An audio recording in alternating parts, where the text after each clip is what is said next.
Marvin Divine. I'm saying bye to all the lies and all the times you cried, saying that I wasn't right, yet I was right by your side. You manipulator, playing games, your friends commentators, and I don't know what you say about our private conversations, but it's got them hating. Thanks to all the rumors you be claiming. It's cool, I'm done with you, so they can throw you a celebration. You gon' hate it when you see me with somebody living better. I'm trying to tell you that me just doing me gon' have you jealous. Right then, folks, welcome back. This is Chris live in central Pennsylvania once again for yet another, thankfully, another Refugees in America discussion. Today we have Letishia and her mom, Elizabeth, with us, who are living on the East Coast in a lovely place, a beautiful spot I've been to many, many times, and it's a stunning location in Virginia. So welcome to Letishia and to her mom. Guys, how you doing there? How's it going this morning? All good. Getting used to the winter chill that hit us this weekend, but everything otherwise, it's lovely. It's beautiful out here. All right. Well, I have some news for you. That's not a winter chill. That's a slight cooling in fall. It's currently 49 degrees Fahrenheit, which I guess is about 12 degrees Celsius. If you think that's cold, you'd better get to REI or an outdoor store and get yourself some parkas.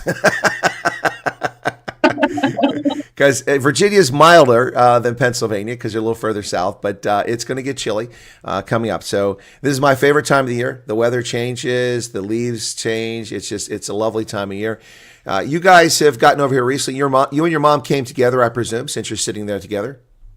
Correct. All right. And so let me ask you this, Letishia. Am I pronouncing it correctly? Is it Letishia? Is that how you pronounce it? Or is it Letishia? That's correct. Okay, Letishia. Okay, all right. Well, because, Afrikaners spell things strangely, so I got to make sure I get this right. All right, so let me get this right. So you're an Afrikaner farmer and a white male. No, wait, you're none of those things, right?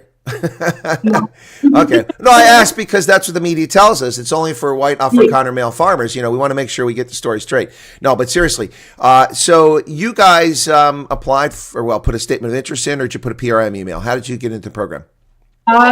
Statement of interest on May the 12th. So basically, as it opened up, we were watching your channel when it got released. Were you watching me when I was in Wimpy at OR Tambo? No. But I'm saying we were watching a few things on your channel. I see. Okay. Yeah. All right. Well, so May 12th, and you just arrived, a few weeks back in September? Yes, that's correct. We arrived on September 10th. So one of the last groups of people that came through before the shutdown in the government. So I imagine you're probably feeling pretty lucky that went well. Absolutely. Yes. Like, we feel very blessed. So Elizabeth, is this a shock for you? Had you ever been outside South Africa previously? Have you visited anywhere, or is this your first time overseas? That's the first time overseas. And when we got here and we got to our new place, I said to Letishia, I don't know how I feel. For 2 days, I felt awkward and it didn't feel nice. The third day, I said to her, I've come home. It feels, the people are so friendly, so helpful. To walk with your friends and stuff in the streets, you don't have to look over your shoulder. It was awesome. It's awesome. So Elizabeth, you mentioned when you got to the place, if I understand correctly, we chatted just before this, folks, briefly before this. They arrived in one location, were temporarily housed there, and then they moved to a more permanent location, I'd guess about 45 minutes to an hour away. Is that correct? Yes, correct. Well, I mean, so Letishia, tell us a little bit about that. Your arrival, did you fly in and was there someone there to greet you? And how did you get to your temporary place? And was it on a weekday or a weekend? I mean, were you like, oh my gosh, what do we do now? Did they throw you to the wolves and leave you to starve to death? Or was this tell us a little bit about that arrival. Well, it was quite amazing. When we first arrived, we were both obviously dead tired, 16-hour flight. We arrived in Atlanta, and we were met by a CWS representative. We were a group of, I think, 26 people in total.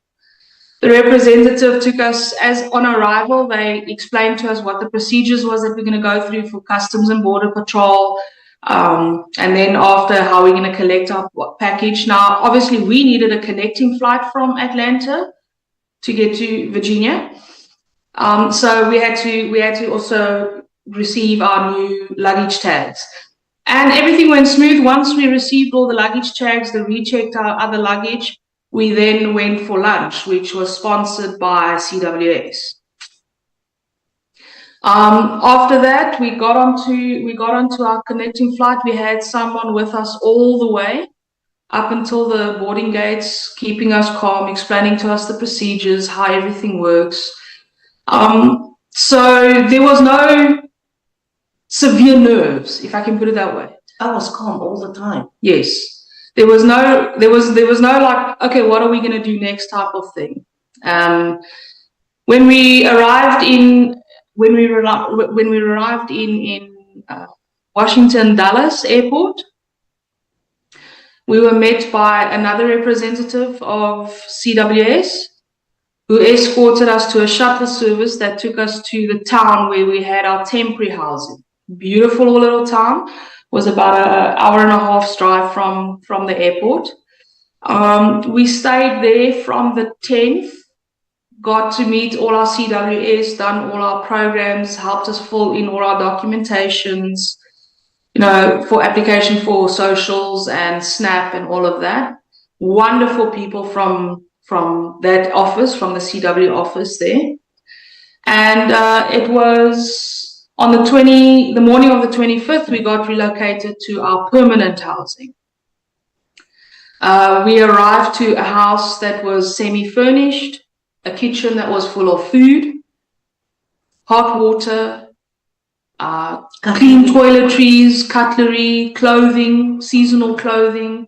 We received everything that was the basic necessities. And we both received a cell phone, which is a Pixel 8, which gets given to you, and it's a complimentary phone for a year long.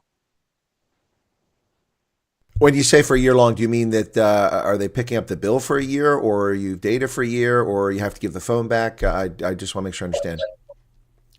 So it's called Welcome to America by Metro by T-Mobile. So for the first 12 months, it's free.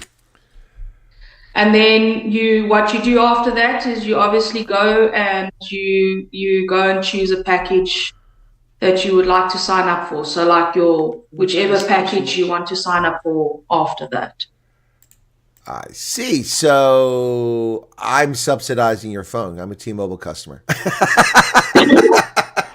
Thank you very much.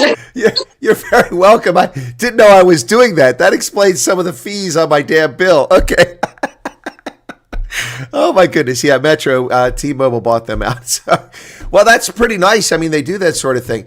I mean, I've heard all these stories about how America's so evil, and you're going to go right back because you're not going to like it, and it's terrible. And in fact, I saw a Facebook video, some guy speaking Zulu, who's a white guy, saying that, well, you can come back. I'm curious. I know it's early days. You've only been here for a little over a month, but any thoughts you might go back one day to South Africa?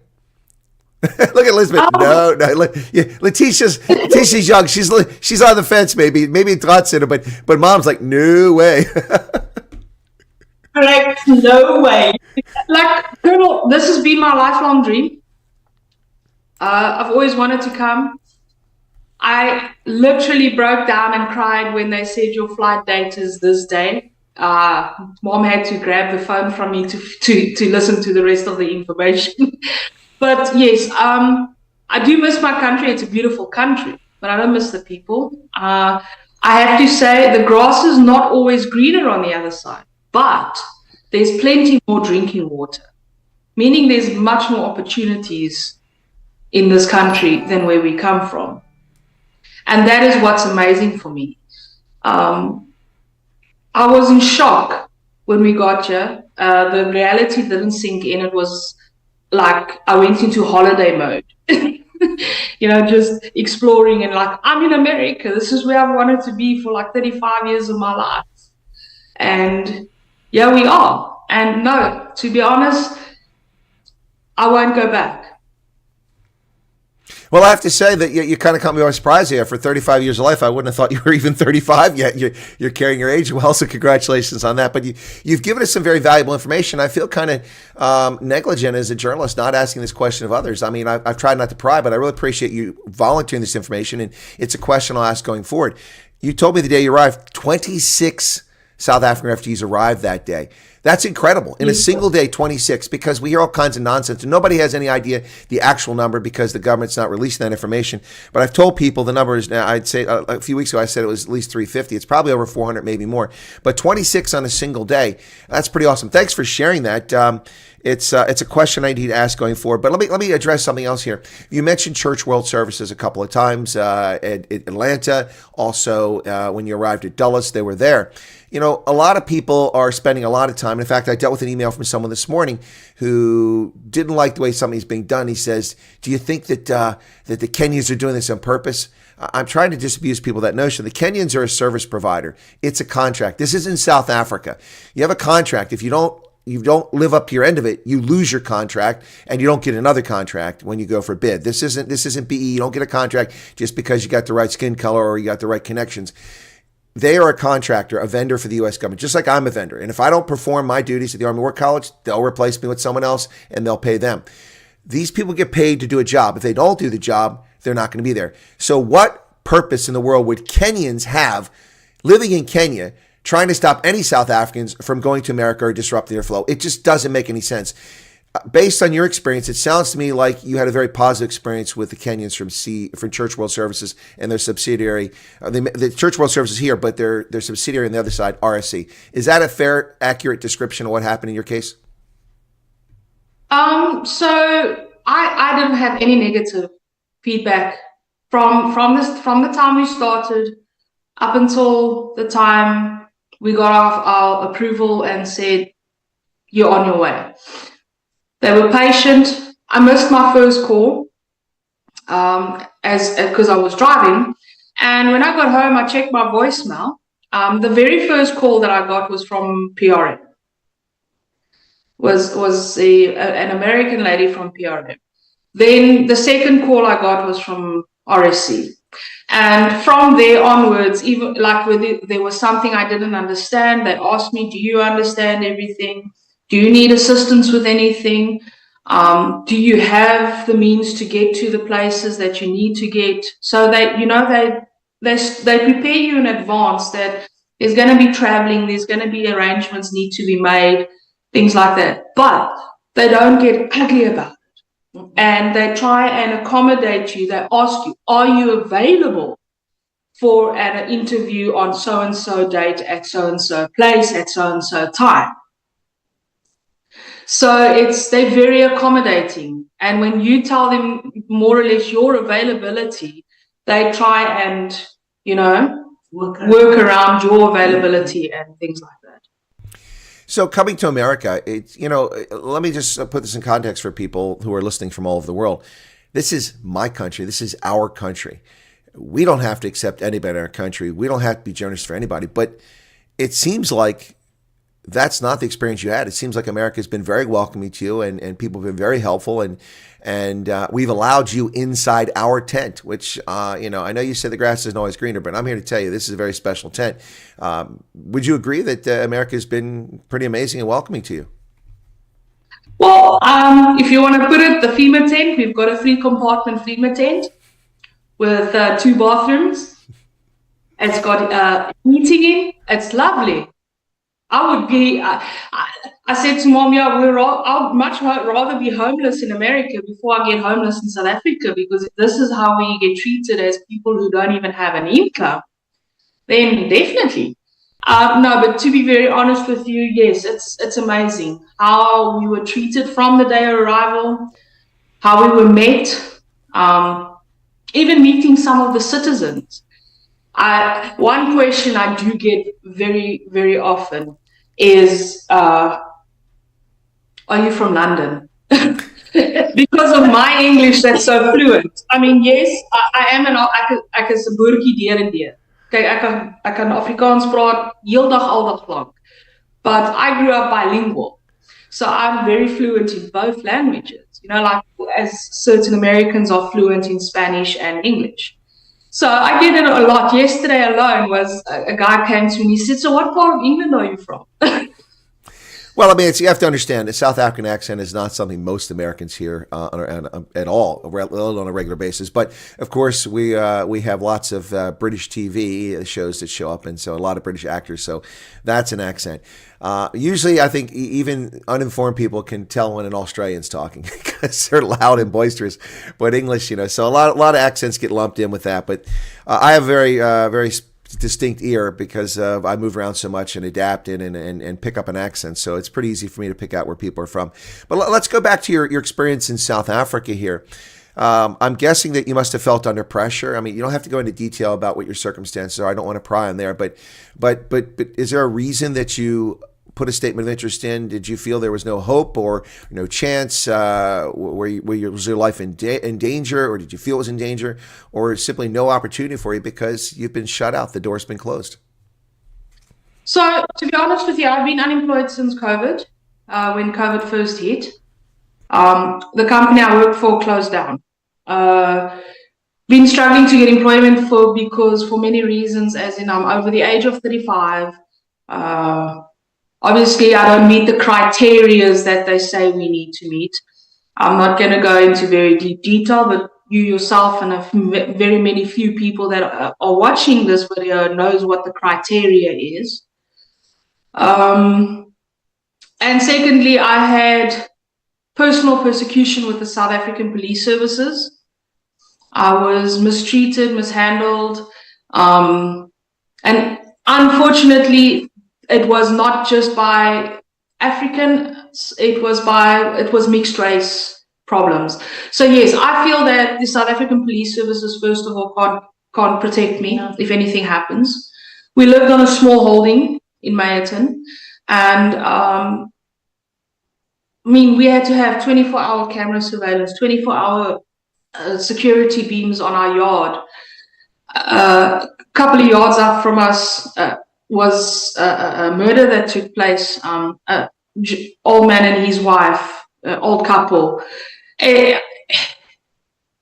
had a siren there that used to go off, and it used to sound like the purge.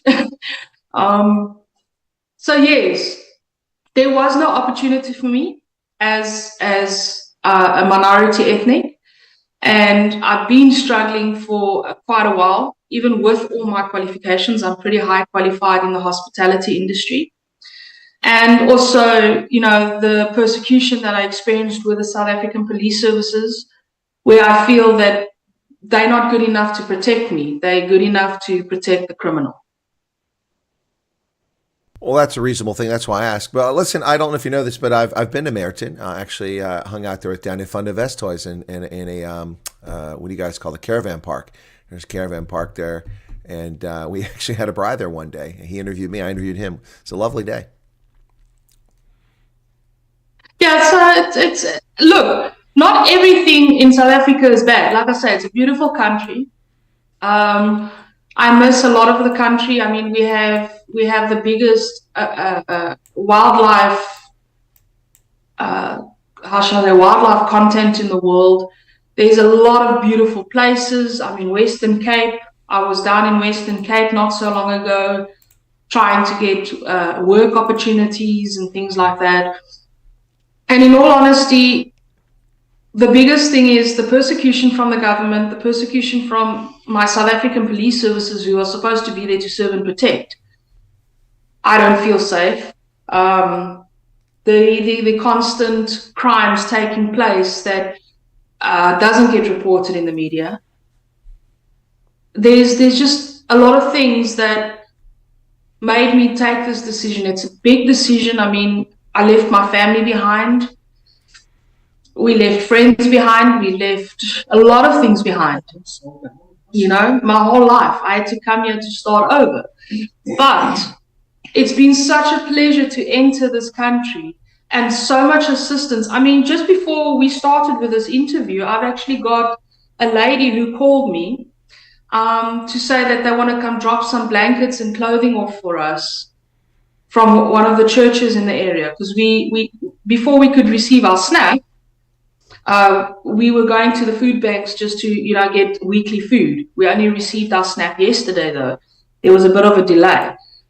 But the long story short is it's been an amazing experience since the minute putting my foot down up until now. Well, what I want to tell people so that everyone understands, because acronyms, they don't necessarily. SNAP is a Supplemental Nutritional Assistance Program, or what I lived on as an impoverished youth called food stamps. We don't call it food stamps anymore because they don't give you the stamps. Now it's not embarrassing. They give you a little card and you go and you use it. When I was a kid, they gave you this big piece of paper that were purple and orange and bright blue and red based on the denomination. You had to go to the store and use it. And it was very embarrassing. And I felt ashamed. There's no reason for people to feel ashamed to use it. But as a kid, for me, going to the butcher shop down the street, it was very embarrassing to do that. And that's one reason why I've never been on unemployment. One reason, even when I was unemployed briefly, and one reason why I've done everything I can to ensure that never happens to me. They've made it so it's not a degrading process, but when I was a kid, it was a very degrading process. It was meant to help people, but also I think they did it so that people wouldn't stay on the program. Now, in your case, this is a benefit that we provide to refugees who arrive in the country for a brief period of time so they can get established and get a foothold, and that's reasonable. I mean, it's not like let's imagine the pilgrims arriving in New England in November. They can't plant corn. It's not going to grow in the snow in wintertime, so they need a helping hand. And that's the case here. You're getting a helping hand, and it's a brief one, though. It doesn't last long. So you've been here 5 weeks. I assume you, at this stage, you already have Social Security numbers, and I presume you're probably looking for work. Yes. So we received our Social Security early this week, and we've done our applications online and everything. So now we're just waiting to see which interviews come through. As soon as that happens, we can start getting on our way. There's a program that runs here in the Augusta County. They have support for like your vehicles and stuff like that for people who are, struggling to get up. So they help you to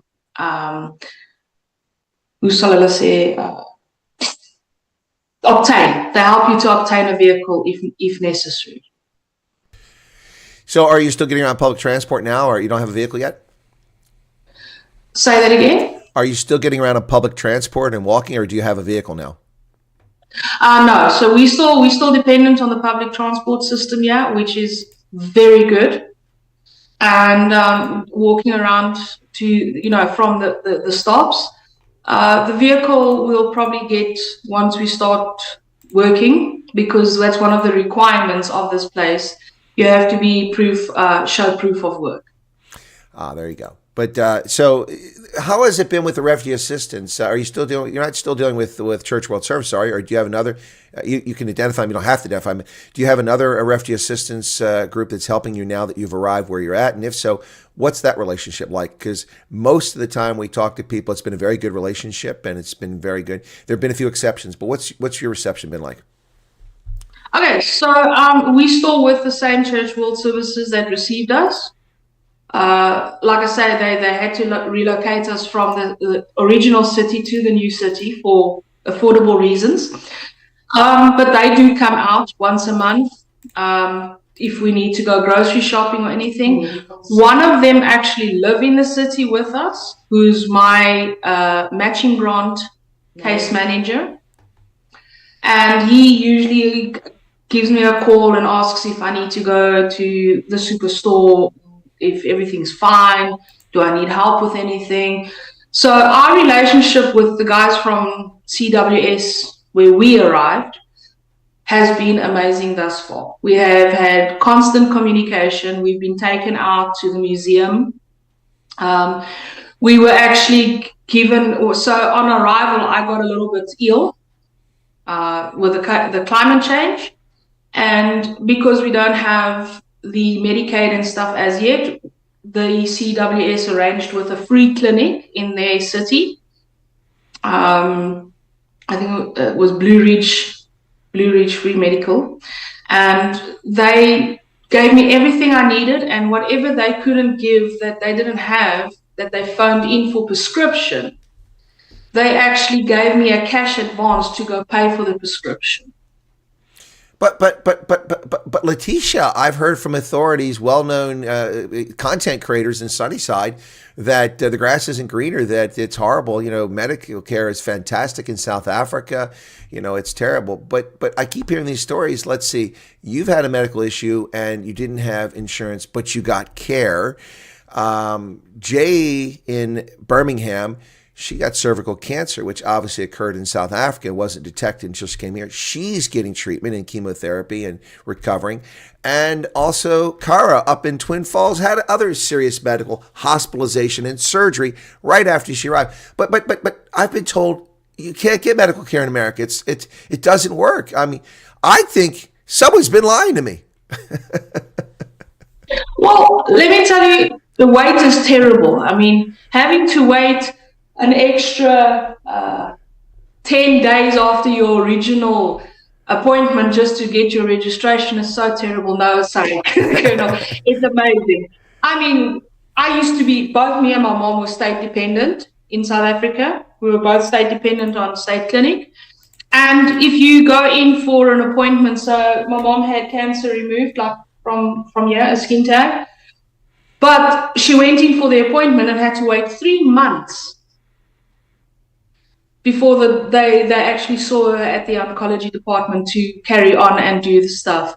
Whereas, I got ill. They phoned on the Tuesday, and the Thursday I went in for my registration. I was treated immediately for the current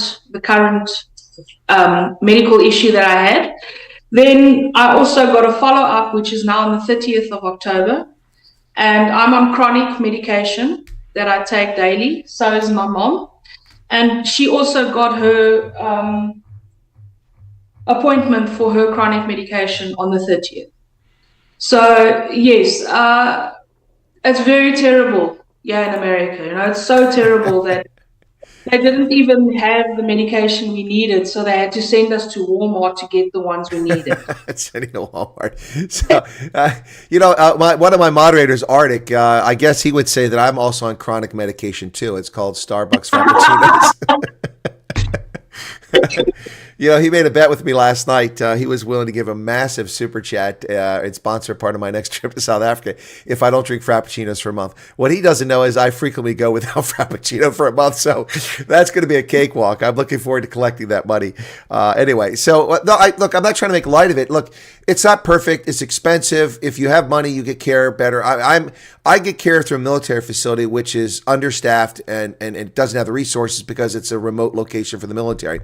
And almost everything I need gets sent out, and then I have to pay a copay for it, which is not ideal. If I lived near a big military base, I would get in there, get all my treatment for free. Nothing would be, but it depends where you're at, depends what's going on. But I do know that, as I said, and I stand by my statement in South Africa, the state-run medical care in South Africa is racist and or incompetent. Those two things play a big role, and people just don't get care. I have so many people who've talked to me about their parents dying in hospital. I mean, one the father was gasping for air. The doctor was standing there, and they said, "Do something." And it's like, for what? He's going to die. I mean, you're a doctor? That's what you tell somebody? That's just heartless.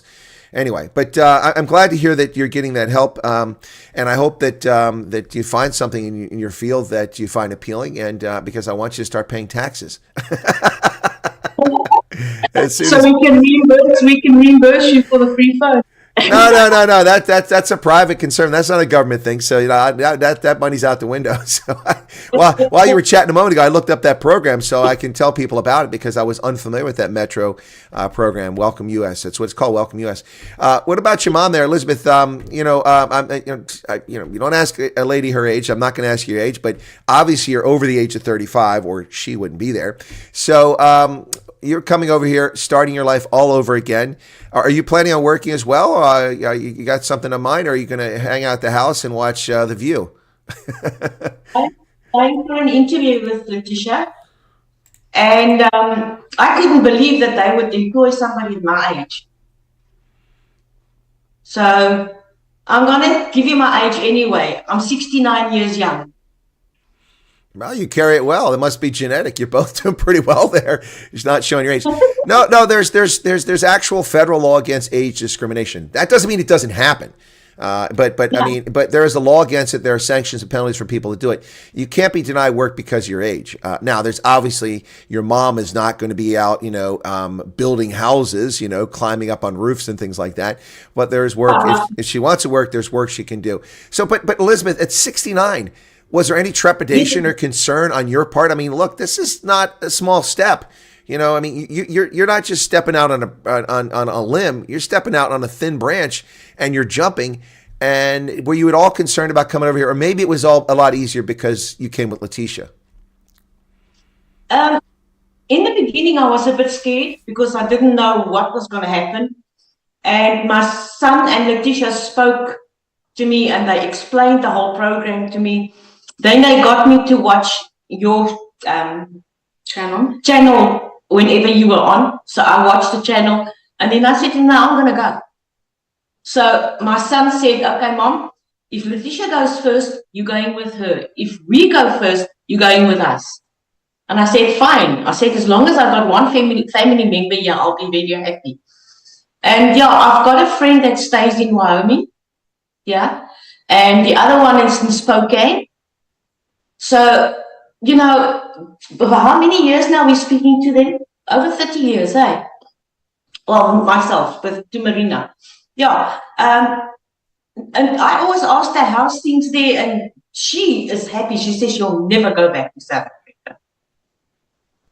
So, well, yeah. Someone just mentioned something in the chat here. I don't know if it's true for the UK. I don't think it's true. I'm not going to dispute it, but saying that if you're in the UK, they won't give you a mortgage over the age of 40. I don't think that's true. I could be wrong about that, but I thought I knew people had mortgages over the age of 40. But in the US, they definitely can't deny you a mortgage, and that's we weren't talking about mortgages, but it's just an important point to make. If at some point down the road, Letishia, you're looking to purchase a home or something like that, don't fret if it's a few years down the road for you, because if you're over 40, if you get to that stage, they can't deny you. I mean, I made my home loan here at the age of 50, and it was done without batting an eye. Mostly for the very reason I'm going to tell you. I'm going to share this with you. You've probably heard me say on the channel, and this is for everyone listening. One of the most important things you need to do is build your credit, establish your credit rating. And the way that you do that is you don't miss bills, particularly things like credit cards, a mortgage, or utility payments. If you miss those, your credit score will go in the crapper. And it's not a trivial thing. I cannot impress this enough upon people. When I purchased my automobile, I was offered a 1.75% interest rate. Most people were getting 5.75 or higher at the time, and people with bad credit were getting 7-8%. The difference between paying less than 2% interest on a loan over a period of 5 years and paying 5% is huge. It's not just a few dollars a month more. It is huge. And especially with a mortgage where you're going to be paying that 15 or 30 years, depending on the type of mortgage, you want a good credit rating. So my advice to you guys, which I'm sure you've heard before, and I'm going to offer it again, is make sure that you take care of business. Pay your bills, then do what you're going to do. Pay your bills. You've got to pay your bills and make sure, because your credit rating is as important as your social security number, is as important as your green card, is as important as your status. It really is. Your life without good credit would be miserable. Ask people who file for bankruptcy. Ask people who have bad credit rating. They can't borrow money. They can't buy a car. They can't even rent apartments sometimes, because people who rent apartments go, yeah, you're too big a risk. You don't pay your bills. I'm not going to rent it and have you sitting here for 2 years not paying me rent. So that really matters. Now, has anyone shared this with you other than me, that how important this is? I hope someone has. If they haven't, I'm glad I've shared it with you. Oh, yes. One of the things that the agency, the resettlement agencies offer, so whether it's CWS or any of the other guys that CWS is associated with, is they do a induction course, 3 weeks. So what they do is they teach you everything about the US laws, how to obtain credit, how important it is to pay your bills on time, and stuff like that. One thing that is nice with this program is you automatically already have a loan coming here. So you've got to pay back your own airfare, but they only start 6 months after your arrival. They start the first payment, and that already gives you the chance to start building your credit score. It's also interest-free. Yes, absolutely. It's also interest-free. That's and very everything important. you just said is exactly what I've told people since February 7th. And so just toot my own horn there. Listen, I hate to break in for a second, interrupt you. We can get back to the subject in a second here, Letishia, but Fiona Kutsia has outed herself here. She's in the chat. So there's. Can we discuss that? It's in the chat there. So it says this is Fiona. It's Letishia's sister, and thank you so much for everything. I'm so grateful. So she's watching the program. Anyway, there you go. So she's put out there. People seeing that chat. Anyway, so the credit stuff is really a big deal, isn't it? Yes. They teach you everything. They give you how the US tax law works, the IRS. They show you which forms you need to fill in and when. They also, even after, like, let's say after your initial 8 months period that you work with the agency, you can always go back. They charge a certain fee that they have. The tax attorney that's there to help you fill in your forms. They actually offer and extend great help even after your initial period that you work with them. They're always available at obviously on bookings. You got to call in and make an appointment, but they're always there to assist you and teach you. And like I say, this 3-week induction course that you do is teaching you about, if you have kids, schooling, how to get your kids enrolled in school. It teaches you how to budget. It teaches you about your when you go and get like a rental, it must be nothing more than 30% of your monthly income. They really go intensely into the financial teaching of how this to build your good credit score and become successful in the country.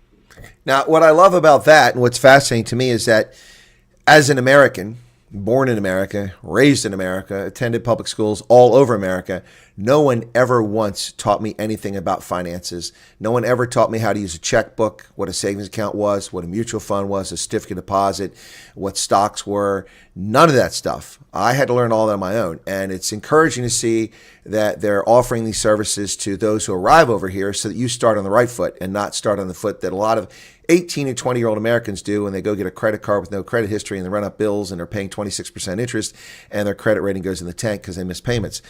It's good to hear that you're getting that, because that's to me, and that's one of the things I want to accomplish in life. I try to do is what I call financial literacy. It's financial literacy. You have to have financial literacy. So, for instance, I have like 14 credit cards. Be like, what? You have 14 credit cards? Yeah, and I get 2% back for this, and I get miles on that, and I get points on my hotel account for this, and I get this, and oh, by the way, I pay no interest. I pay no fees on any of those cards. And most of those cards have no foreign currency transaction fees. So when I'm overseas, they don't tack on a 3 to 5% additional charge for converting the currency. And usually when that happens, you get the interbank rate because the banks are trading money with each other. They're keeping the lowest rate possible. So you get billed less. So I use credit cards to my advantage. And if you're smart, you can do the same thing. And if you're smart with your financial discipline, you can use your credit score and your financial position to your advantage, to lower your home mortgage rate, to get a better place to live when you rent, to get a good deal on a car, to buy the things you need. And if, God forbid, something catastrophic happens, you have the ability to reach out and borrow money. I mean, we call signature loans. Signature loans are based on your credit and your reliability. If you need money from a bank, they'll loan it to you. Like right now, I could go and get $50,000 to $100,000 signature loan, which is a lot because of my credit rating if I went to a bank. And I would get it just like that. Now, so the point here is financial literacy. So I'm glad you're getting that. All right, guys. So we don't want to mislead people here, and we've never done that. But I want to ask, and most people don't really have a negative experience, but was there anything in the process was negative? I mean, Quids is in the comment now saying that he's given up. He's had enough. It's, he's not getting a call. He's gotten rid of all his stuff. He's had enough. I really can't address Quids' situation other than that I'm not sure why you give up if you've been through the interviews and you're just waiting. The shutdown is the Democrats' fault, and I told people that this might be happening. And people just don't listen, not Quids, but people hear what they want to hear. And so I know a number of people are getting rid of things, and we've always been cautious telling people don't get rid of things until you have approval. You know, you're not in the program until you have approval. And my recommendation is I would hold off unless you have a lot of stuff to get rid of, not getting rid of things until you have a flight date. Even if it's only 2 weeks out, then you rush to get rid of things in 2 weeks. The point here is that you put yourself at risk. But guys, was there anything negative on the South Africa side related to the program or your departure? Because you're fortunate. You weren't with the 59ers, 1,000 cameras in your faces, harassing you and little kids and at the airport. But was there anything on that side or since you arrived that's been frustrating or that was not ideal? I mean, it's okay to share. I mean, you don't have to name people if there's someone that was mean to you, but just tell us if anything bad happened or anything that was frustrating. So yes, there was one bad experience, but that was from South African customs security. My mom, being a senior citizen, wasn't moving. You know, she's never gotten onto a plane with a laptop and things like that. So she didn't know the procedure at the security customs. So I was trying to guide her through, and they separated us at customs. And the gentleman grabbed her and bruised her arm and told her, come, hurry up, you're taking too long.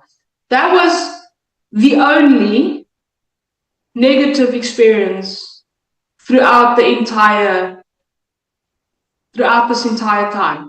From the day that we got our call, which was August 17th, till the day that we left, that was the only negative experience that we had. Well, Letishia, I suspect that, I mean, we all celebrate holidays. I wouldn't say they're holidays, but there's some dates that will be seared in your memory now. May 12th, August 17th, and September 10th will be seared in your memory probably the rest of your living experience on this planet because those dates, so Star Chaser is putting something in the chat that's very important here, and we've talked about this endlessly.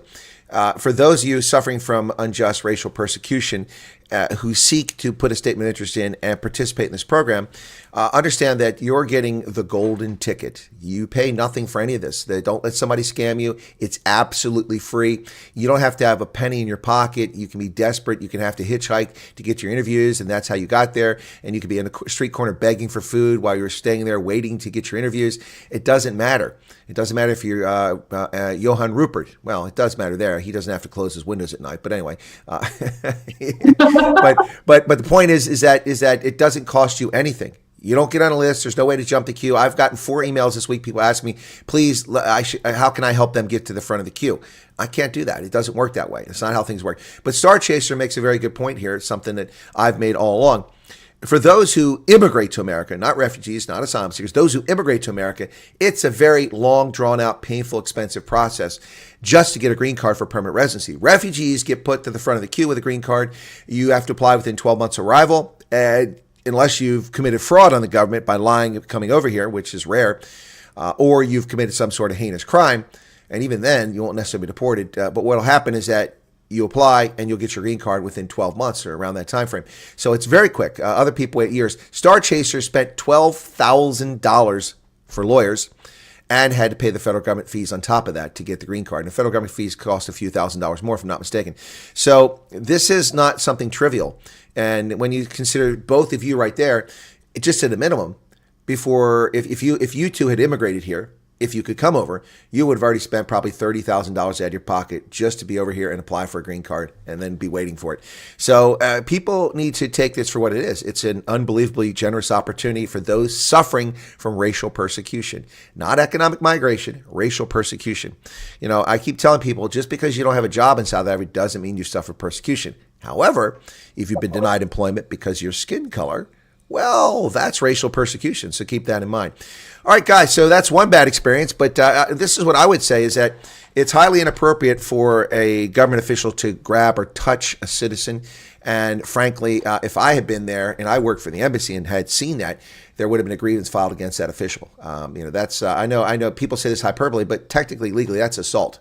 You can't touch another person without their permission unless you're in a sporting event or you're wrestling or something like that. So. Still got a bruise? No. Still there, actually, but we won't be able to show it on camera. It's very light. No, it's okay. We believe you. There's no question about that.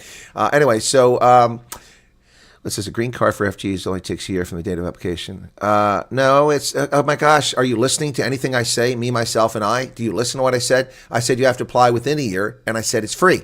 It's free. Okay, hang on. Some people can't hear very well. Ladies and gentlemen, refugees pay nothing for green card applications. Okay, is that clear? Okay, just checking. Hello. Okay, all right. Yeah, just checking. Sorry. I mean, I literally just said it was free. Did I not, Letishia? Like 30 seconds prior. Okay, maybe the person was typing it and it took a moment for it to get here. Anyway, so let's not pick on people for that. All right, so what about now let's ask some questions of interest, because it's not just about getting here and getting jobs and getting a social security number, but you guys live in a very lovely area. I mean, I know the area, and it's fall when the leaves change. Now, rain hasn't been consistent this year. What's it like? I mean, are you getting beautiful colors? Are they yellow and red, or is it mostly yellow? Because this hasn't been a perfect year for leaf change. Down the street, my neighbor has a tree that just started to turn red a little bit later than normal. But what's it like? Because this is my favorite time of the year. Well, it's absolutely stunning. A lot of we in a cul-de-sac, so that's a like closed off street, and behind us is trees galore. And I'll tell you what, the colors are super, super amazing. You've got your reds with the yellow in it. You've got green next to yellow. Still some of it is still green. But yes, the houses, like all the houses was happy fall, y'all, and things like that. People have gone big for the fall celebration. There was a market that took place. Unfortunately, I missed the market because I was down and out with the flu, but we enjoyed it. The weekend of our arrival, there was a major festival in the town. It's very unrealistic for me. It's like heaven on earth, because it's beautiful. And yes, the fall season has come in, and as you say, the rain hasn't been consistent, but it is the most amazing sight to witness the nature and how different it is from where we come from. Now, I want to offer a word of caution, which isn't an issue now, but listen carefully going forward. When I was a kid, this just started becoming an issue because it was something that developed in the 1970s that we became aware of, and afterwards it can be very debilitating. So we do have ticks. We call them deer ticks, and you're going to find that in Virginia. And you go in the woods or tall grass, they'll latch on you. So what I'm going to tell you is that in the springtime and summertime, especially in the summer when it's warmer, if you are out and walking around tall grass, or you're in the woods, you need to, before you go in the house, when you come back, check your socks, check your clothing, look for them. They're very small. I don't know if anyone's warned you about this, but the reason I say that is because they carry Lyme disease. And Lyme disease is a debilitating illness that affects the nervous system. And it took medical officials a long time to even identify what that disease was. So I'm just saying, when I was a kid, I'd go out in the fields, working and things, and I'd come back, I had ticks all over my leg. I'd pull them all off. And, now you got to be careful, because if you pull them, their head come off and they stay in. So there's a way to do that, but you can look that up online, the correct way to do it. The correct way to do it is not to pull them off, because the heads get stuck. Another quick way to do it is not to burn them. That's what we did as kids. We burned their bums and they jumped out.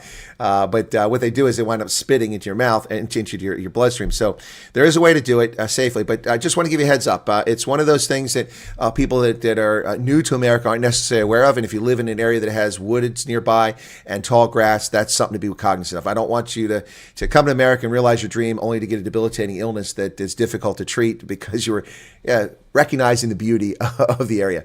But it's that time of year. It's fall, so it's lovely. It's my favorite time. It's sweater weather. You see, I'm wearing a hoodie today. It's sweater weather, and the temperature changes, it gets cooler, and of course I'm a Viking, so when it's this temperature, I'm in heaven. I'm walking around in shorts all the time. So what about shopping? Obviously you don't have, the Trump gold card to go shopping, or, Johann Rupert's credit card.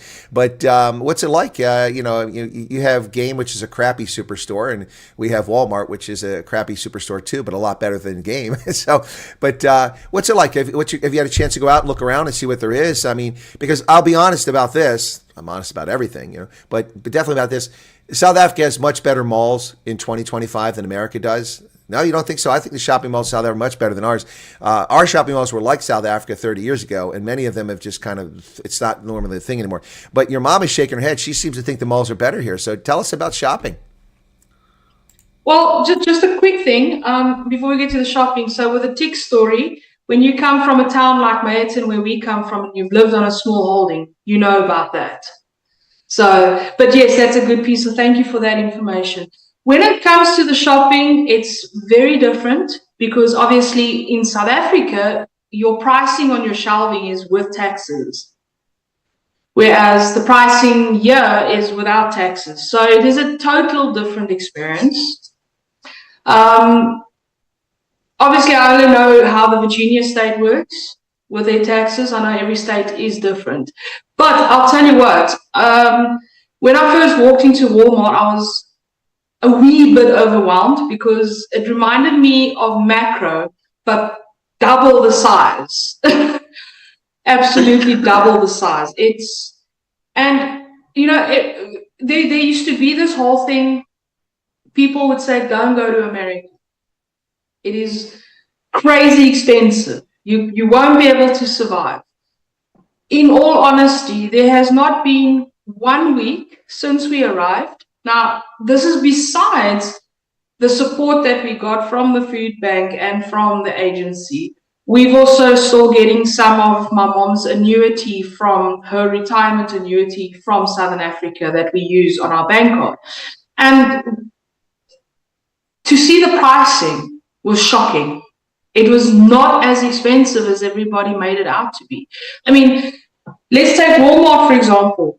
You've got your brands like Aleve for your medication and Tylenol and stuff.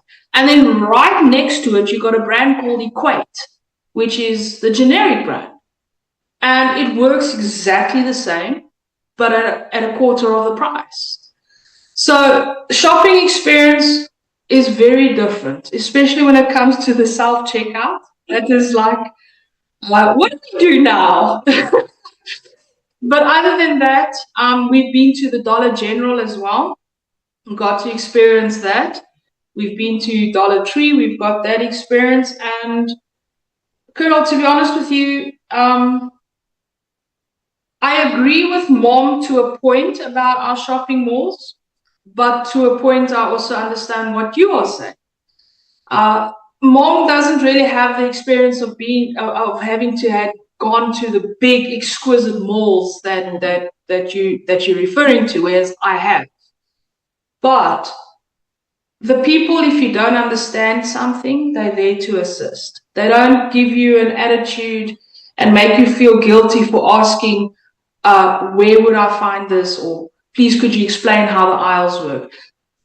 Walmart has an app that you can download that literally has a map and guides you through the super centers.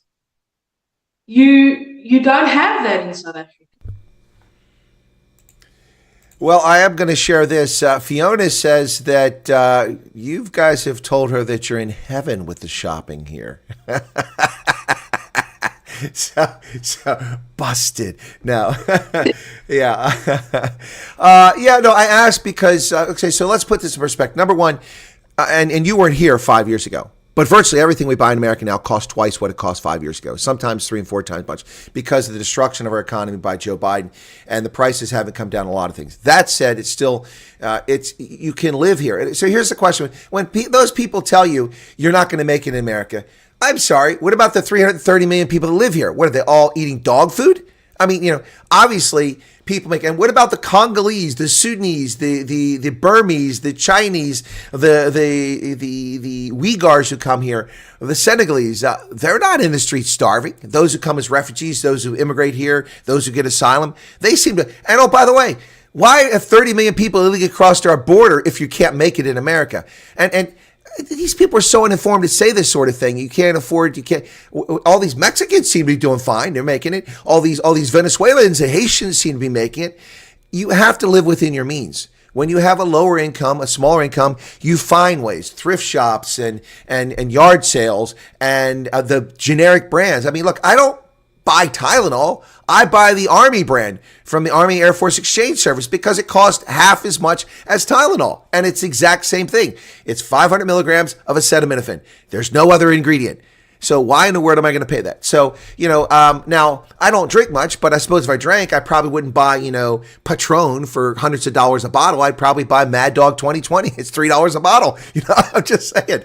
So the point here is that you live within your means. You guys have a free phone plan, which is awesome. And that's going to last you for a year. And then you've got the options, lots of options out there. Things are much more expensive than they used to be. But with the price of energy coming down, prices should start to ease and we should see a little bit of deflation, which is nice and be helpful. But when people tell you that you can't make it here, ask them how they know that. Did they go to America and fail? Number one, if they went to America and failed, I probably don't want to listen to them because they failed, But if they didn't come to America, then how do they know? How do they know? Are they watching SABC, Newsroom Africa? I mean, where do these people come up with these ideas? It's like, the Sunnyside Prowler saying, that it's a shame people can't get medical care in America. We've just run through 3 cases of people who had to have medical care. You had to have medical care and you don't have insurance, but you got care nonetheless and it met your needs. Jay has cervical cancer. She's getting care. And then, of course, Kara had emergency surgery, and she didn't even know she had the surgery, by the way. She told me about it when we interviewed. She said, after it was over, the doc came in. She asked questions, because she got admitted that day. So, doc, when are we going to do the surgery? Well, we already did it. What? She didn't even know she had the surgery. Anyway, so it's people like to run their mouths about things they don't know about. And I find it fascinating. And then a lot of those people like to denigrate people actually know what they're talking, like me. Like, this guy's spreading disinformation, please spare me. I do want to share this with you from here. Sisters Together said, missed the beginning of the chat, just heard that you guys are from Mayerton. Sisters Together says, my dad was a victim of a farm murder last year in Drumblade. That's sorry to hear that. Condolences. That's really sad to hear that. What's that?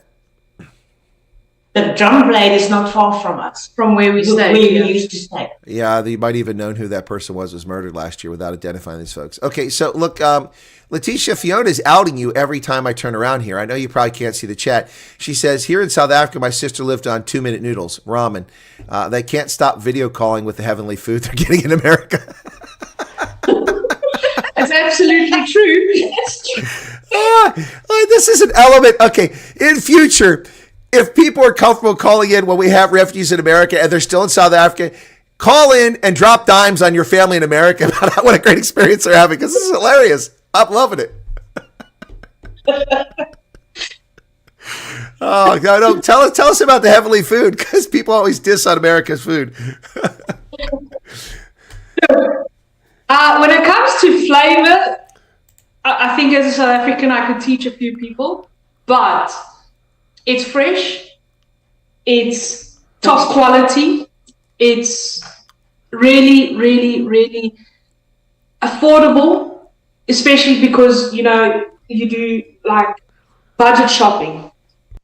And I'll tell you, the foods that we bought with our food stamps, I looked at it and I said to my mom, this is going to last us 2.5 months.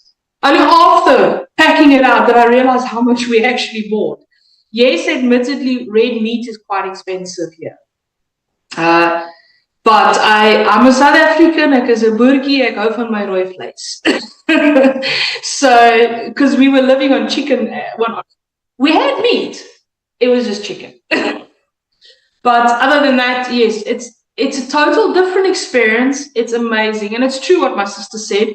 Back in South Africa, yes, There's a social security grant that you do receive. That is absolutely true from the government. But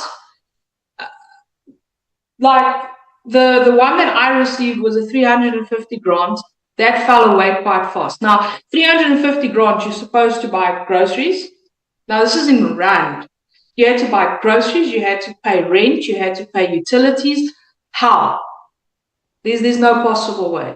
Mom only received an senior citizen pension, which is called Old Person's Grant, and that was what, 2,300. You had to buy groceries, you had to pay rent, you had to pay utilities.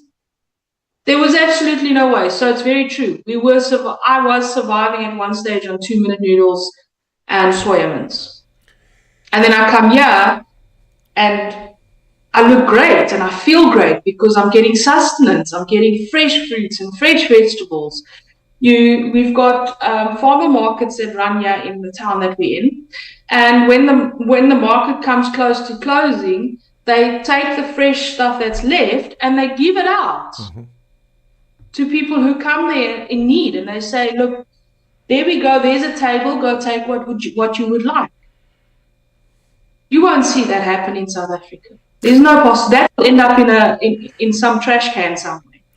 No, I've been to the Boermark in Pretoria, and I don't see anybody handing things out for free at the end of it. And don't get me wrong; it's a lovely thing, but I don't see people handing out for free at the end of it.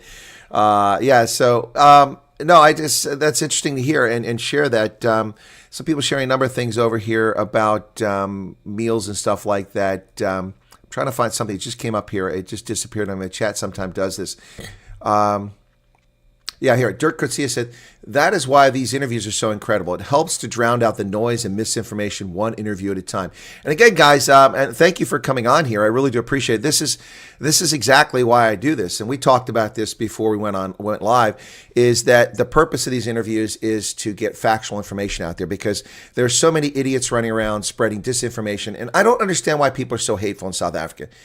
Two things I want to say. First, we have to correct the narrative here. I've been told by people that white people don't get SASSA grants and don't get old age pensions. Well, you've just disputed that. You're obviously white folks and you got both of those things. So they are available to South Africans, whether some people get it or not. I mean, there are cases of people who may be in a situation where an official won't process their application or claim because they have some kind of animosity towards them. But that doesn't mean that you don't get it. That's an important distinction here because if the South African government's providing those, we have to be honest about it and we're not going to die. So in your case, both of you receive those things. But it's not enough to live off of. And it just keeps people, it holds people down. It doesn't really empower them to go out and accomplish something. Although I remember famously when the SASSA grants came out, remember that Cyril Posa boasted about the guy who started an ice cream shop off a SASSA grant. I remember that. That was like, oh, seriously? Seriously? What kind of ice cream is he selling? Is it made from donkey goat cheese or something like that? Anyway, so I think that's important for us to let people know about that. We can't just ignore it. But again, these interviews are to put people's minds at ease and answer questions. And a lot of people are, it's fascinating to me, Letishia, you found out about this from the get-go. You knew about this program from the outset. You were paying attention and you expressed an interest right away. But there are people now who are just discovering that the program exists and they're just finding out about it. So interesting. Joe Zar says, learn to make your own biltong. Well, lots of people make biltong in America. There's South Africans been over here for some time. So anyway, but all right, my mom, what's this? So Lynn says, my mom fought with the ear to get SASSA, and then they still tried to intimidate her not to get it. Yeah, well, that's an example we're talking about where someone has some sort of animosity, but it doesn't mean you're not legally entitled to it, and it doesn't mean that some folks don't get it. Look, I mean, I probably, if I went back to the Veterans Administration, could probably qualify for a full medical pension. I could probably be 100% disabled, but I mean, I'm just kind of reticent to do it. But I can't sit here and complain because they won't give it to me because I haven't asked them. That's not Lynn's mother's case. I'm just saying, it's every case on every situation has its own merits. All right. What's next? I mean, you're waiting for job interviews and seeking jobs out there. Have you gone to Indeed.com or are you looking on the internet or the newspaper, the Sunday edition? Because Sunday papers used to have lots of job announcements. I don't know if that's still the case where you're at, but so what's coming next? I mean, there's got to be something. Obviously, you didn't come over here to watch the NFL, so you got something on the plate. So the agency that we're with, because I signed up with a thing called matching grant, I actually have a case manager who handles my employment seeking. He assists me through it. He does all the applications for us. But obviously he guides us for future. And once we start with our whichever job is available immediately, because that is one of the requirements of the program, you're not allowed to turn down something unless it is, beyond impossible to be able to stay at the place if it's like that. So they assist you through the process of getting your first job. They make sure that you lined up, they assist you to set up a resume, they teach you how to set up the resume. So I know, to answer, I haven't been to any of the sites that you mentioned. What I have done is I've approached many people from walking in town that has a board in their window saying, we're hiring, or things like that. So I have submitted resumes like that. I haven't used any online resources as yet. So I guess the next question we should ask here is that, because in some cases this works out for folks, are there any other refugees around you? Have you met any other refugees from other countries, or any Safas, any South Africans around you that have relocated to where you're at? So there is Safas, but they in the first town that we were in. They were actually interviewed on your channel as the first coloured Safas to enter. I don't think I actually interviewed Lindy on the channel. I talked about her, and did I actually interview? I don't remember that. Gosh. I don't. They said that they had an interview with you that I didn't personally see. Well, no. We had a conversation. I think that's what they mean. They weren't comfortable coming on camera, and I didn't want to do that to them. So I respect people's privacy. Even if it's unlike the Associated Press and the New York Times and Newsroom Africa and News 24. I don't hound people. If they want to come on, that's great. Love to have them on. And like you guys, you realized, and our communication by email, you recognize that you want to do this because you're helping other people. That's why you want to do it. It's not for fame. It's not for fortune. It's not for clicks. It's to help other people. And that's why we do this. So not that they don't want to help other people, but obviously being the first non-white refugees coming over, which were ignored by the media, just completely disregarding, claiming it was only white farmers, which very few of the people came over in the first batch were actually farmers. It completely destroys the narrative. So they ignored it for a long time. But the moment they find out who they are, where they're at, they're going to want to go. But there's also Indians who've come over. And there's also other colored South Africans who come over. And people keep denying this. And I'm getting messages from a few Indian South Africans saying, this isn't fair, it's racist. They're not processing Indians. That's nonsense. That's nonsense, because I've heard from Indians in America who've come over, and it's not just hearing from them, it's actually seeing them in a WhatsApp. I mean, clearly that person's an Indian looking at them and listening to them, and clearly from South Africa. What's that? They're friends with us now at the moment. If we go on excursions, she always asks our caseworkers, can Letishia and Elizabeth please come with us? I missed what that was all about. I was talking about the Indians, and then you said something, Letishia. What did you say? Yes, so Kevin himself is an Indian. He's not a coloured. Yeah, okay. There you go. So yeah. I'm saying I've physically met people who are not white that has been participating in the program. There you go. And that's further confirmation. So people aren't just hearing it from me. Now they've heard it from you as well. It's very frustrating to see the lies perpetrated by the New York Times, the Washington Post, and all the media outlets claiming this is a program for Afrikaner farmers, or claiming it's for Afrikaners, or it's a whites-only program. It's total horse manure. And then trying to manipulate the news, saying that Trump is changing things so that only white people come over here. That's a fiction. That's a lie. That might be something that somebody's proposed to the Trump administration, but it's simply not what's happening on the ground. It's kind of like, guys, when Trump froze the refugee program on January 20th for 90 days, and they act like it's never been resumed. The media fails to tell people that after 90 days, the program resumed, and that people who were already approved have been coming over, especially Afghans. I know, because some have wound up in Las Vegas, among other places. And I reported that already in June. and the media is just now starting to report the truth that some other people are coming over. It's very frustrating. What about that? I mean, you guys haven't really had to deal with that because you weren't in the first 59. You weren't the 59ers. But have you had to deal with the media at all? Is anyone even aware that you're there or reached out to you? And if not, that must be nice not to be pestered by them. No, you're the first person that I reached out to as giving experience and information. No, we haven't been pestered or reached out. We've been questioned. I received the funniest question a week ago when they said, "Where are you guys from?" And I said, "South Africa." And they were like, "But you're white." Now, you're going to get a lot of that. That's well, I mean, look, to be fair, I mean, why would Americans know anything about South Africa other than apartheid and the end of apartheid? What has come out of South Africa since then, other than Mark Shuttleworth and Charlize Theron, and that's pretty much it. Nothing else has come out of South Africa since then. What's that? Elon Musk. Oh, I'm sorry. Yeah, Elon Musk. But people don't look at Elon Musk as South African. They think of him as American. But I forgot Trevor Noah. But most people don't even know he's Trevor. They just know he's a pain in the ass. They don't even know about. But I mean, what do people know about South Africa? They wouldn't know about South Africa. So there's no need to. I mean, you're here. You've only been in a small part of the country, but you can just get a feel for how large this country is and the width and breadth of it, and the fact that Americans don't really have to know anything about the world at all to survive. They don't. I'm not making excuses. I know all about the world, but the average American doesn't need to. I mean, we're physically isolated from the rest of the world. There's no reason you ever have to go to France or to South Africa or to China. Everything you need, you can get here. Everyone you need to communicate with, you can communicate with. You don't have to learn other languages. You know, if you go from Virginia to Washington State, McDonald's is McDonald's. It sucks everywhere. If you go from Virginia to California, Pizza Hut's Pizza Hut. It sucks everywhere. If you go from Pennsylvania to Illinois, Red Lobster's Red Lobster, if it hasn't gone bankrupt.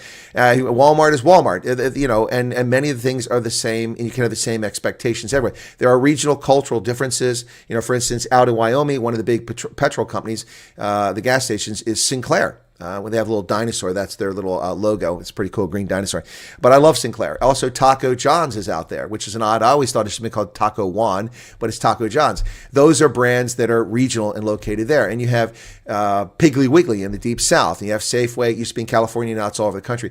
So there are regional differences, but by and large, you find standardization of the expectations and things you can get from one place to another. I mean, it's not like I'm going to go from Pennsylvania and I take a trip to New England and go, gosh, I wonder if I can find acetaminophen. I guess I have to buy paracetamol. Well, we don't even have paracetamol. My point is that there's standardization, and it's easy for Americans not to know anything about the world. So it's not surprising for them. Now, if you get asked if you have lions in your yard, then that's a little bit silly, but that does get asked too. Have you been asked that? I was naughty. Okay. I answered yes.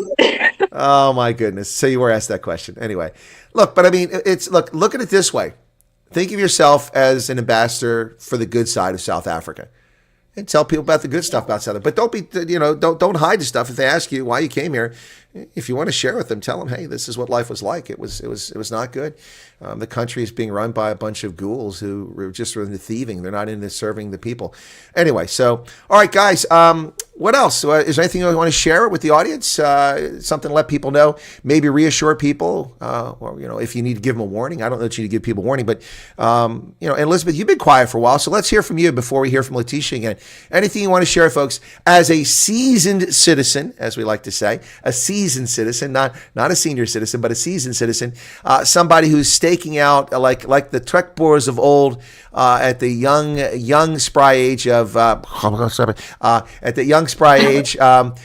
you're staking a claim and moving across the world. What can you share with people? Because you alone have put a lot of minds at ease in this chat. Several seasoned citizens have mentioned that, wow, if she can do this, I can do it too. So please share your thoughts with us, and then we'll get to Letishia.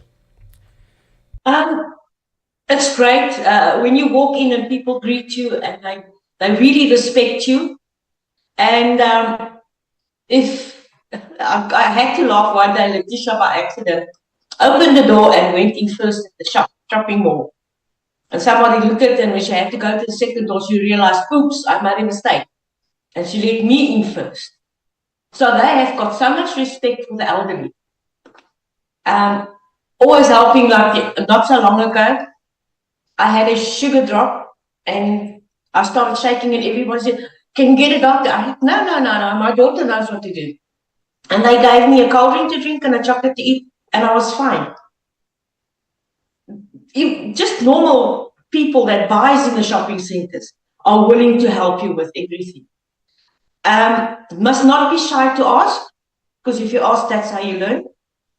And another thing is, for the elderly people, go to the library. It is awesome.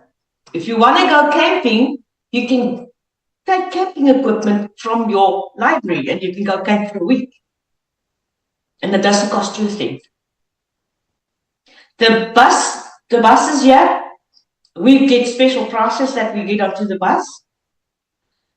Yeah, senior citizen pays 10 cents. 10 cents. We pay 10 cents to get on the bus.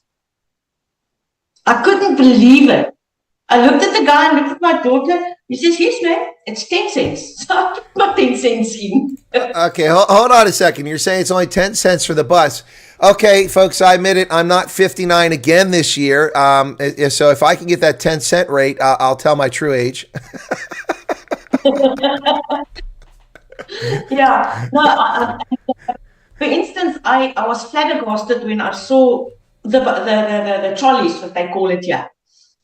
They opened the double door at the back of the bus, and I had the honor. I know, don't get me wrong, I love disabled people because they show more courage than a person that can walk.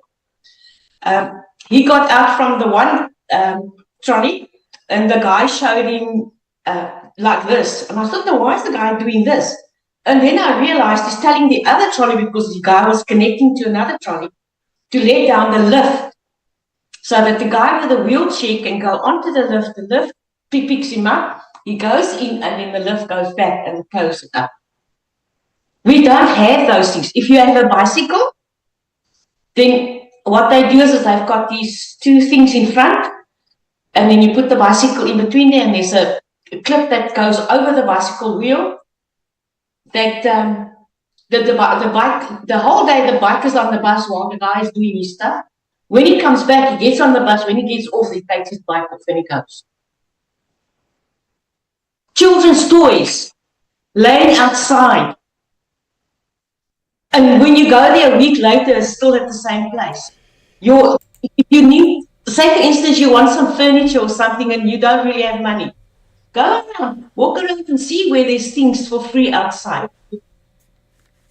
Or you can go to Goodwill. I tell you, Letishia got a bargain with the snow boots and the tracksuit pants and everything. And I got a waffle maker, which I couldn't afford in South Africa. Well, Elizabeth, I appreciate what you're saying there. Your point is that kids can leave their toys in the yard. They won't disappear. My point is that I don't want to see those toys lying in the yard. That's sloth. Those children should be spanked. Those toys should be put up. Yeah, no, but it's just, believe it. And I mean, when I went to the foyer for where we stayed, our temporary house, we left our laptops and phones and everything on the table. And we went and fetched something. And when we came back, everything was just as we put it down. Nobody touched it. It wasn't gone. A guy, I had an incident with a guy that was getting onto a trolley and he had forgotten his boombox. And the boombox was laying upside down. So I took it out of respect and put it just upside next to the pole. And I saw him running. I said to him, you forgot your boombox. Yes, ma'am. I said, there it is next to the pole there. Oh, thank you so much, ma'am. It's really, you can forget your bag of groceries there. Nobody will touch it. I mean, on the porch. I came here one night. I'm unfortunately a smoker, but I don't smoke in the house. Went outside on the porch to smoke a cigarette. And the other neighbor across the road, I said to Letishia, he's left his cold drink and water outside. She says, yes, mommy, it's safe. I went out the next night, and the next night it was still there. And 2 days ago, he had about 10 packets of groceries that was delivered to his house. It stood 2 days outside before he took it in. Your UPS packages if you're not at home, what they do is they put the package down there, take a photograph, and they carry on and they go, nobody touches anything of yours on your boat. And there is no fences in front. None. No fences. I call it jail bars. No safety things. We don't have that here. It's you can't believe the freedom that you've got. I was like back in my childhood, because that's how it was when I was a child. That's how South Africa used to be. Yeah. Yeah, no, that time is long gone, unfortunately. You know, but I got to be clear to people, that experience is an experience that's universal in America. There are neighborhoods in America, in urban centers in particular, where people take packages, where people break in your homes, and there is some serious crime.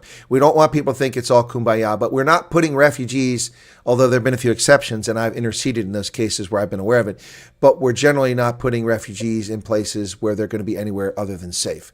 And in your situation, that seems to be the case.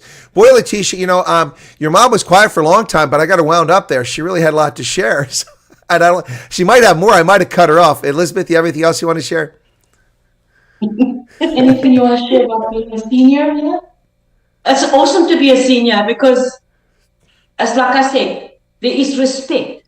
Doesn't matter what color or creed you are, there is respect.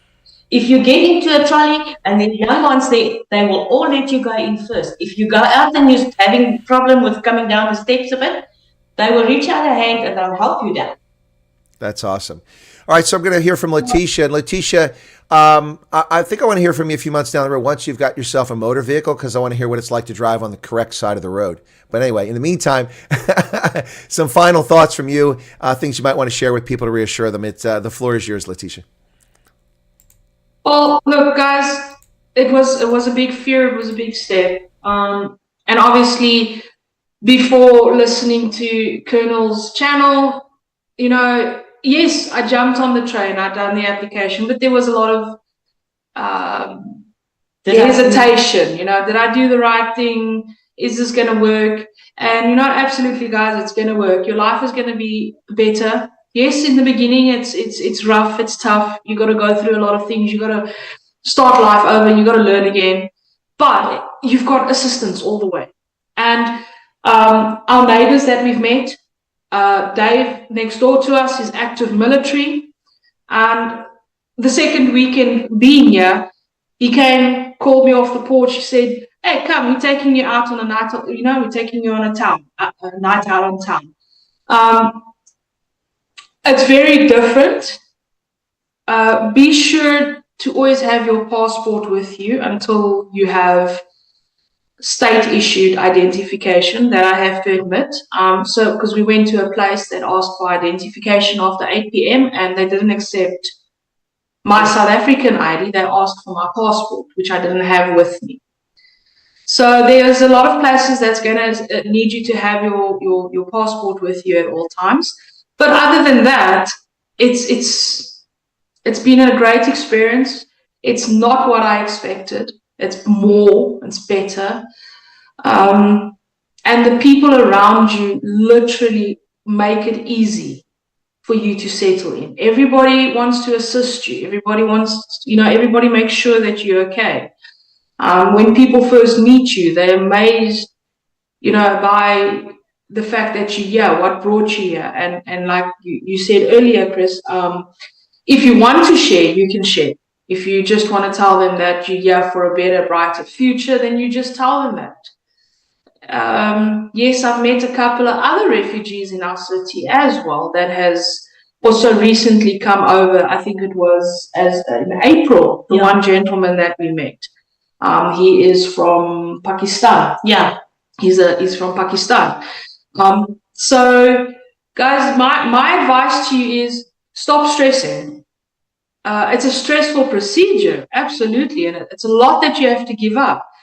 But don't stop borrowing your ears out to the media back in South Africa.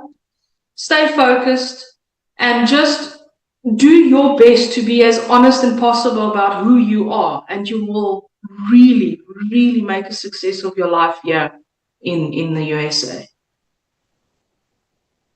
Well, gosh, I mean, I don't know what to say. That's really awesome that you guys, both of you, had great closing remarks here, and I want to thank you for coming on. And I'm glad that you're doing well. Again, I make this clear on every interview. I'm not encouraging anyone to leave South Africa. I'm also not discouraging leave South. It's not my place. I don't live in your shoes. I didn't go through what you've gone through. I've colors who are in the United States down through this program. So once again, we do this to dispel the rumors and stop the misinformation, disinformation. Guys, I'm glad you're doing very well. It's exciting. I'm also happy for you that you got over here in September instead of December. You might not be in such a good mood if you'd arrived in December coming from South Africa. You might be like, what did I do? What's the snow? But no, coming in September, you get a chance to adjust as the seasons change. You have to adjust quickly, but you'll get to see some things. And hopefully you get out and enjoy the landscape and also some of the cultural things that are taking place. It's interesting you mentioned to me that you have an active duty military person next to you because we do have active military in Virginia. And I'm not sure where that person works. Maybe they work at Quantico. I'm not sure. But whatever the case is, that's pretty cool. You'll find that most people who are in the military and active duty are very respectful and polite and also willing to lend a hand, which it sounds like they've already done for you. So, guys, buy a donkey. I really appreciate it. And, and if you can't afford that donkey, they do have horses in Virginia, okay? Exactly. Buy a donkey with Chris. It's my pleasure. Why don't you guys drop off and I'll wrap up the stream, okay? All right. Thank you so much. All right, guys. There you go.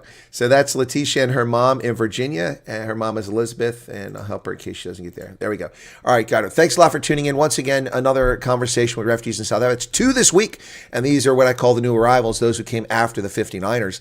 Hopefully they dispel a lot of things. We've now talked to 3 different refugees who've received medical care in America. One who has no coverage whatsoever, yet received free care in a timely fashion. And quite frankly, Letishia got medical care quicker than I get it with a government plan. So what does that tell you about this society? Anyway, thank you to both of them. Also, thank you to her sister who jumped in the chat and shared a few things, which made for some lighthearted moments. We appreciate that. And for everybody who is involved in this program, all I can say to you is and encourage you is to have patience. A lot of people are making decisions they should make. And you need to be patient and make the right decision at the right time.